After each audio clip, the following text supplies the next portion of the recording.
The forest stretched endlessly, an ancient sea of green where shadows danced between towering pines. The air was crisp with the scent of damp earth and pine needles, but beneath the serenity lurked the unrelenting harshness of the wild. Daniel Carter had spent years navigating this unforgiving terrain. A seasoned wildlife rescuer, he knew the rhythm of the land, the quiet hum of life beneath its surface, and the unspoken rules of nature. Some creatures thrived, while others fell victim to its cruel indifference. But sometimes, fate allowed a different outcome. That afternoon, as he trudged through a narrow path near the river, the wind carried a sound that didn't belong, a faint, trembling whimper. He stopped, his heart tightening. Experience had taught him that such sounds often led to heartbreak. Yet, he couldn't ignore it. Following the cry, Daniel moved through the undergrowth, his boots crunching against the frost-laced grass. As he neared a cluster of fallen branches, he saw it, a tiny wolf pup, no more than a few weeks old, huddled beneath the remnants of a collapsed den. Its silver-grey fur was matted with dirt, its ribs faintly visible beneath its thin coat. Wide, terrified amber eyes met his, pleading without words. Daniel crouched, reaching out a gloved hand. The pup flinched but didn't run. Perhaps it was too weak to. His gaze flicked around for signs of the mother or the pack, but the forest stood silent. He knew what that meant. Either they had abandoned the pup, or worse, they had met a fate they couldn't outrun. A surge of emotion coursed through him. He had seen orphaned animals before, but something about this lone survivor struck a chord deep within. Carefully, he removed his jacket and wrapped the trembling pup inside, cradling it close to his chest. Its frail body quivered against him, its tiny heartbeat erratic. "You're safe now," he murmured. "I've got you." The road ahead wouldn't be easy. Raising a wild animal, especially a wolf, came with complexities beyond feeding and shelter. But looking into the pup's fearful eyes, Daniel knew one thing. He wouldn't let this little life fade into the shadows of the forest. The journey had just begun. Back at his cabin, Daniel carefully unwrapped the wolf pup and set it down on a thick, fleece blanket near the fireplace. The pup barely moved, its small chest rising and falling with shallow breaths. He reached for a water dish and placed it nearby, hoping instinct would take over, but the pup only sniffed weakly and turned its head. Daniel frowned. It was dehydrated and starving, both dangerous conditions for such a fragile creature. He rummaged through his supplies and pulled out a bottle of goat's milk, warming it slightly before filling a small syringe. He gently placed the tip between the pup's lips, coaxing a few drops in. At first, there was no reaction, but then the pup's tiny tongue flicked out, tasting the liquid. Encouraged, Daniel continued until the pup had swallowed enough to regain a bit of strength. "You're a fighter," he murmured, stroking its fur lightly. The pup let out a faint whimper, pressing its nose against his hand as if seeking comfort. Daniel's heart clenched. This little one had no mother, no pack, only him. And he wasn't going to fail it. Days turned into nights, and the routine of caring for the pup consumed Daniel's every hour. Feeding it, cleaning its fur, ensuring it stayed warm, each action strengthened the fragile bond forming between them. Slowly, the pup began to trust him. It would nestle into the crook of his arm when he held it, its once dull eyes now alert and curious. One evening, as Daniel sat by the fire, the pup took its first wobbly steps toward him. A proud smile tugged at his lips. "That's it," he whispered. "You're getting stronger."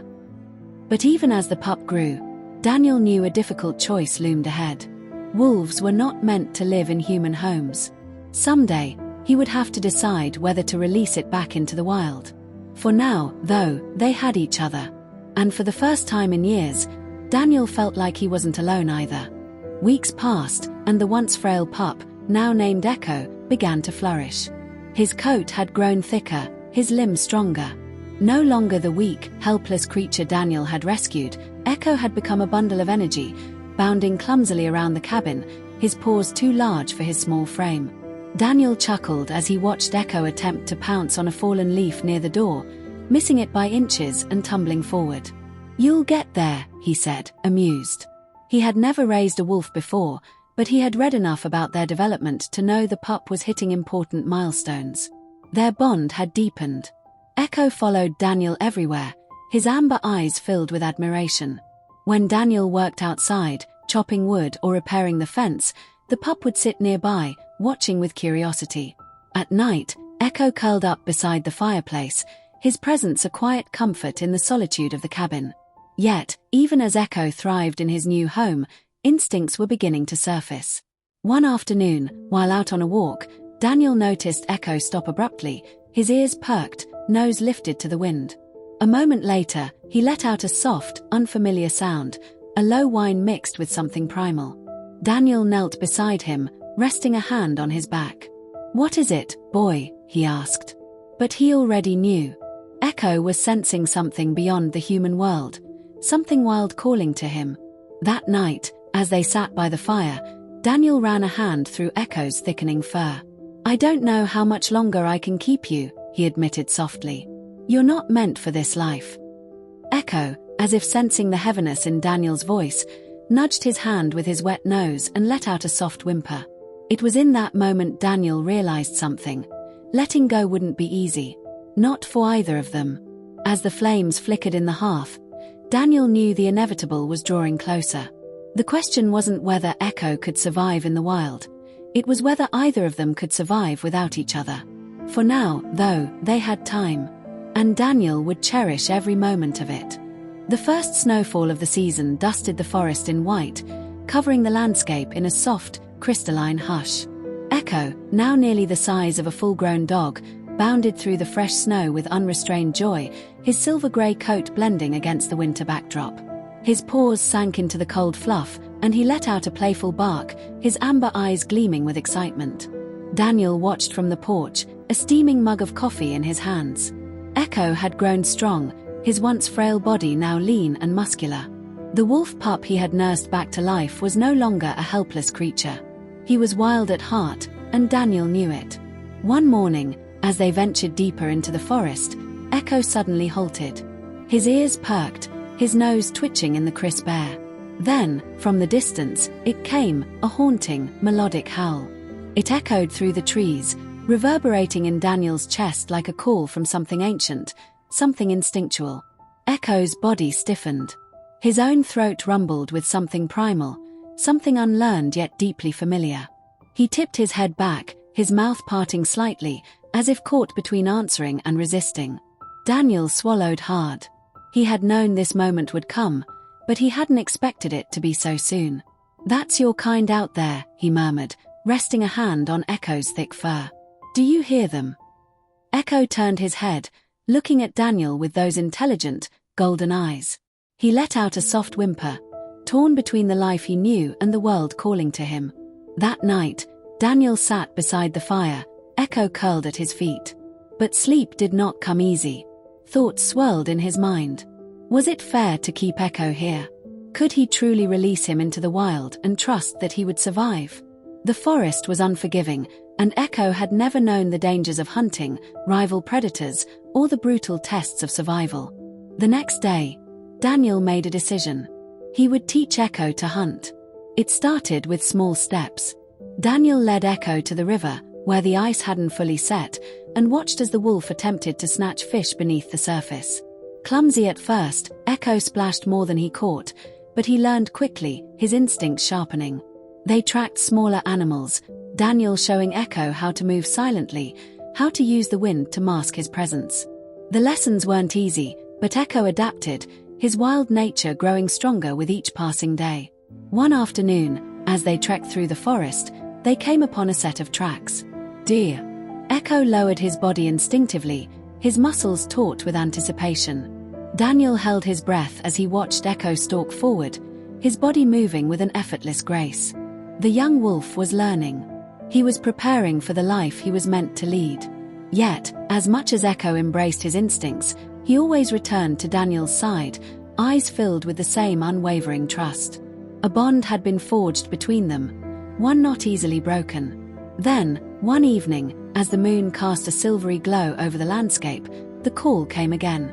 A long, sorrowful howl drifted through the trees, sending a shiver down Daniel's spine. Echo lifted his head, ears twitching. This time, he did not hesitate. He answered.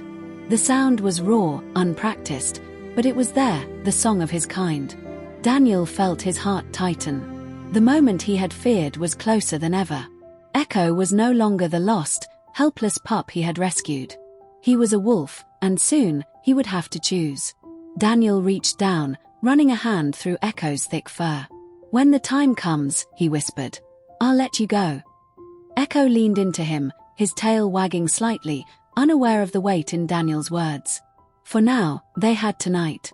But soon, the wild would call again. And this time, Daniel knew Echo would answer. The morning air was crisp, carrying with it the scent of pine and the distant echoes of the wild. Echo stood at the edge of the clearing, his silver-grey coat shimmering under the pale sunlight. His ears twitched as another howl rang through the trees, closer this time, insistent and waiting. Daniel stood a few feet behind him, his breath visible in the cold air. He knew this was the day. For weeks, Echo had been growing restless. The lessons on hunting, tracking, and survival had come naturally to him, but lately, he had been venturing farther on his own, returning later each time. The pull of the wild was stronger than ever, and Daniel could no longer ignore what his heart already knew. Echo didn't belong here anymore. A lump formed in Daniel's throat as he took a slow step forward. "This is what you've been waiting for, isn't it?" he said softly. Echo turned his head, his golden eyes locking onto Daniel's. There was a flicker of hesitation, a silent question in the way he held his ground. But they both knew the answer. Daniel crouched down, running a hand through Echo's thick fur. "You were never meant to stay," he murmured. "I just wish I had more time." Echo let out a soft whimper, nudging Daniel's hand with his nose. The touch was familiar, comforting, but the call of his kind was stronger. Then, from beyond the trees, movement. Shapes emerged, sleek and powerful, wolves. A pack. They watched from a distance, their postures cautious but inviting. One, a large black wolf, stepped forward, eyes locked onto Echo. Echo tensed, his tail flicking. He looked back at Daniel one last time. The hesitation was there, but only for a moment. Then, as if answering an unspoken invitation, he turned and took a step toward them. Daniel clenched his jaw, forcing himself to stay still. His heart ached, but this was right. This was how it was meant to be. Echo reached the edge of the pack and paused. The black wolf huffed softly, a greeting, a welcome. Echo's ears perked, and after a heartbeat of silence, he tipped his head back and let out a long, steady howl, one that blended seamlessly with the voices of his kind. Tears stung Daniel's eyes as he watched Echo disappear into the forest, his form melding into the trees like a shadow. The howls faded, swallowed by the vast wilderness. And then, silence. Daniel stood there for a long time, staring at the place where Echo had been. His chest felt hollow, but beneath the sorrow, there was something else, pride. Echo was free. He had found where he truly belonged. With a heavy sigh, Daniel turned back toward the cabin. The forest felt emptier without Echo at his side, but in his heart, he knew their paths had crossed for a reason. Some bonds, no matter how fleeting, left marks that could never be erased. And though Echo was gone, his spirit would always linger in the whispering trees, in the rustling leaves, in the untamed beauty of the wild. As Daniel stepped onto the porch, he cast one last glance at the forest. "Goodbye, Echo," he whispered. "Run free."